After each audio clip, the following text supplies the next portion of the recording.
Olá, família, sejam todos bem-vindos ao estudo diário das Escrituras. Essa semana nós vamos estudar Moroni, capítulo 7, capítulo 8 e o capítulo 9. Só 3 capítulos aí para estudar durante essa semana, então a gente não precisa fazer um capítulo por dia. Então, começando aqui em Moroni, capítulo 7 aqui, o versículo 1 e 2, ele diz o seguinte aqui. E agora eu, Moroni, escrevo algumas das palavras ditas por meu pai, Mormo, a respeito da fé, esperança e caridade, pois desta maneira ele falou ao povo ao ensiná-los na sinagoga que haviam construído como lugar de adoração. Então, aqui, a primeira coisa que Moroni está falando é que ele está tornando pública uma carta que o pai dele. Aqui, aliás, a gente vai ler sobre 2 cartas que Mormon escreveu e agora Moroni registra essas cartas aqui, tá bom? Uma coisa interessante é que ele fala algumas das palavras que ele ia registrar, então não é a carta completa. E ele fala que os conteúdos dessa carta fala sobre fé, esperança e caridade. Então, novamente, vamos aprender um pouco mais sobre isso aqui. E ele fala que ele escreveu justamente por ensinar na sinagoga, tá bom? Que é o lugar de adoração, lugar de reunião para adoração. Então ele vem aqui com as palavras de Mormon que foi escrita a partir do versículo 2.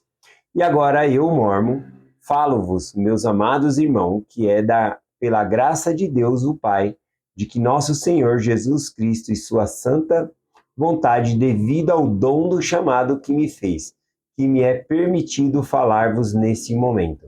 Bom, então aqui ele fala do devido dom do chamado que ele teve, tá bom? Como profeta, e como ele teve esse chamado, ele tinha a responsabilidade de ensinar, e aqui ele está cumprindo essa responsabilidade. Então, essas são as palavras aqui iniciais de Mormon, tá bom? Falando dessa responsabilidade aqui.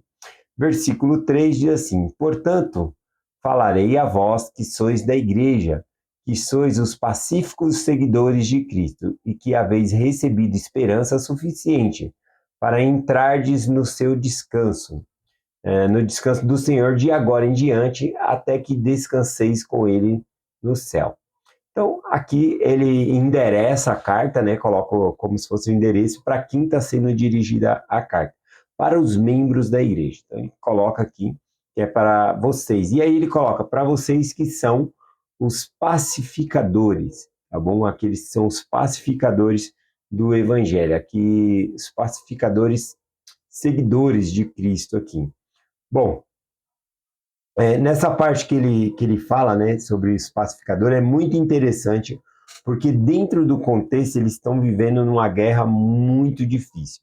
Muitas pessoas achavam a crueldade até mesmo normal. E aqui a gente vê que muitos desses, né, estavam firmes na fé aqui, tá bom? Isso me fez lembrar lá 1 Reis, capítulo 19, quando Elias, né, ele sai lá da colina, né, que havia derrotado os 950 profetas lá, e ele sai dali e ele fica solitário, sozinho, parece que ele cai numa depressão profunda, e aí então o Senhor vem e fala com ele que o Senhor, é bem em 1 Reis 19, quando Elias ele está reclamando ao Senhor que ele ficou sozinho, que as pessoas queriam matar ele.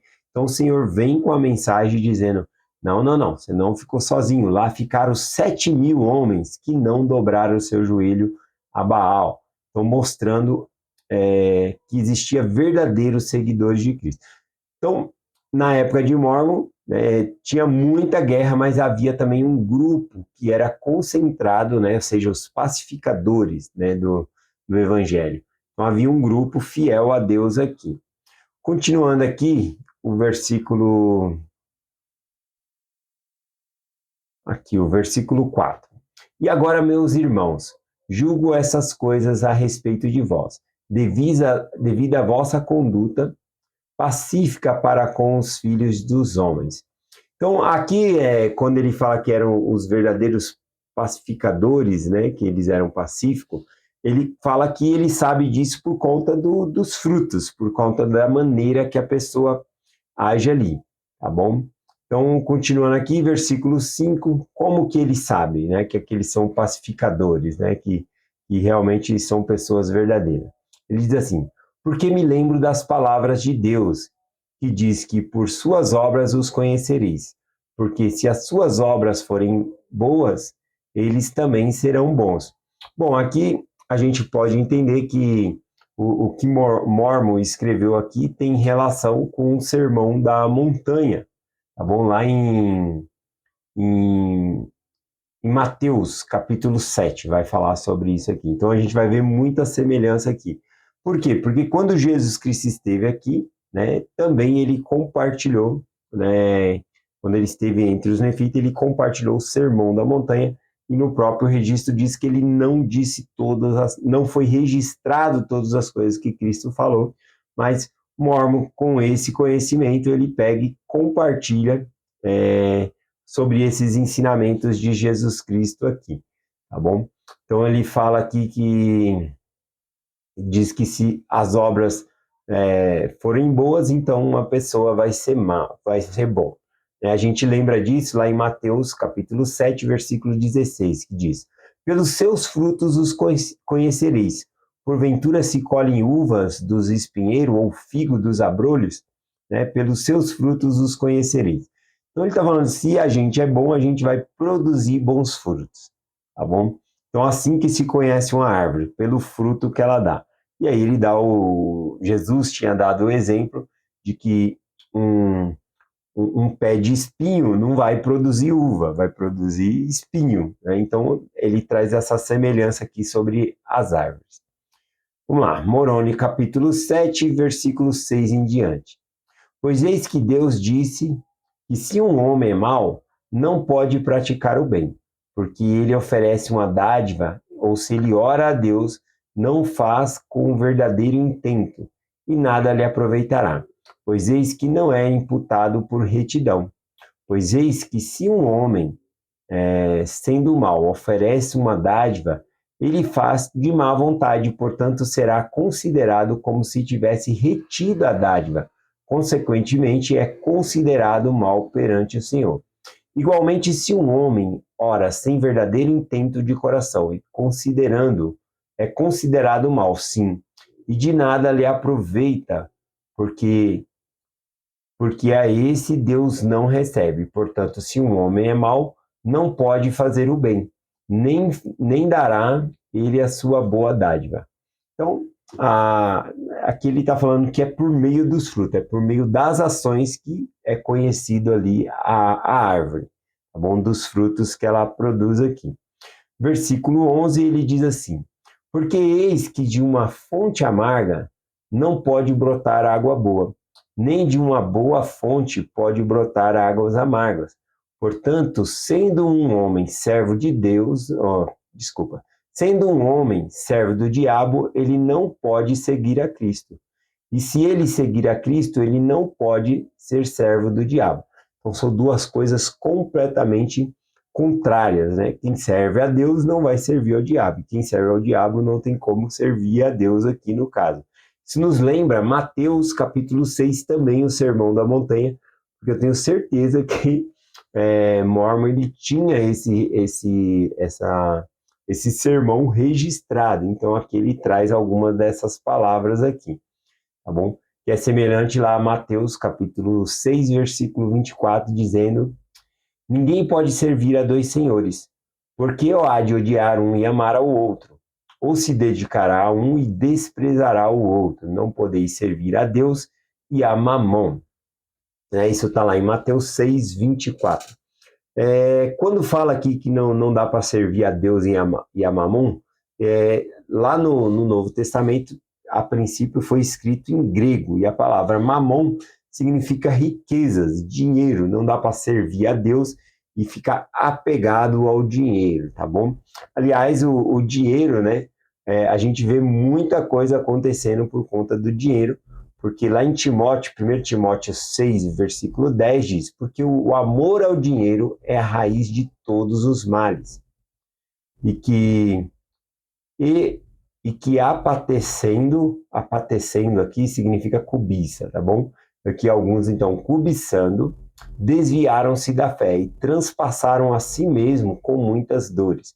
Que fala de pessoas que buscaram tanto o dinheiro que transpassaram a si mesmo. A ideia de transpassar aqui é uma espada. Né? O que uma espada faz quando transpassa a pessoa? Ela mata a pessoa. Então, alguns sofreram morte espiritual por si mesmos, por procurarem só as coisas do dinheiro. Aqui, né, em Timóteo, capítulo 1, não, em 1 Timóteo capítulo 6, versículo 10, fala então a respeito disso, que o problema é o amor ao dinheiro, não é ter dinheiro, o problema é o amor ao dinheiro. Por exemplo, Jesus Cristo, né, ele não chamou César de Senhor, não chamou Pilatos, né, mas ele pega e chama o dinheiro. Ele fala que o dinheiro que é o Senhor das pessoas, porque ele fala que a mamão, né, não poder servir a Deus e a mamão, o dinheiro. Então ele chama ali o dinheiro de Senhor, tá bom? E aí então a gente vê aqui, né, em nossos dias, que as pessoas casam-se por dinheiro, separam-se por dinheiro, roubam por dinheiro, é corrompido por dinheiro, faz propina com dinheiro e até mesmo mata, né, por dinheiro ali. Então o dinheiro corrompe quando as pessoas só pensam nele. A conclusão aqui, vamos ler do versículo 12 ao versículo 14. Qual é a conclusão disso que ele está ensinando aqui? Ele diz: portanto, todas as coisas boas vêm de Deus, e o que é mal vem do diabo, porque o diabo é inimigo de Deus e luta constantemente contra ele, e convida e incita a pecar e fazer continuamente o que é mal. Eis, porém, que aquilo que é de Deus convida e impele a fazer o bem continuamente. Portanto, todos os que convida e impele a fazer o bem e a amar a Deus e a servi-lo, inspirado por Deus. Portanto, tendes cuidado, meus irmãos, a fim de não julgueis ser de Deus o que é mal, ou ser do diabo o que é bom. Ou ser do diabo ou algo que é bom, ou seja, que é de Deus aqui, tá bom? Então essa é a conclusão dele aqui, e aí então, a partir do versículo 15, ele vai falar a maneira correta de nós julgarmos. Ele falou que dá para julgar pelos frutos, porque Cristo ensinou dessa maneira, tá bom? E ele dá o exemplo ali de uma árvore, de uma árvore má não pode sair frutos bons, né? E assim por diante. Então amanhã a gente vê aqui a melhor maneira de julgar, porque ele coloca aqui, e se eu começar agora vai demorar um pouco mais. Então nós já estamos aí num tempo bom de vídeo. Vou finalizar, amanhã a gente continua aqui a partir do versículo 15. Ele vai falar sobre a maneira certa de julgar, tá bom? Então é essa mensagem que eu compartilho com vocês hoje, em nome de Jesus Cristo. Amém. Até amanhã. Hoje vai ter uma reunião familiar, tá bom? Eu vou colocar o link aqui na descrição do vídeo. É só você apertar e você entra na reunião familiar, que vai ser 8 horas da noite, ou seja, às 20 horas, tá bom? Então, gratidão. Nós tivemos, né, a, a devocional de Natal da primeira presidência, e justamente hoje, que é segunda-feira, que é dia de fazer reunião familiar, eu vou dar a mensagem falando justamente sobre o Natal também. Vou escolher uma mensagem bem bonita, então aguardo vocês aí mais tarde para a reunião familiar junto comigo, tá bom? É essa mensagem que eu compartilho com esse convite. Em nome de Jesus Cristo, amém. Até amanhã.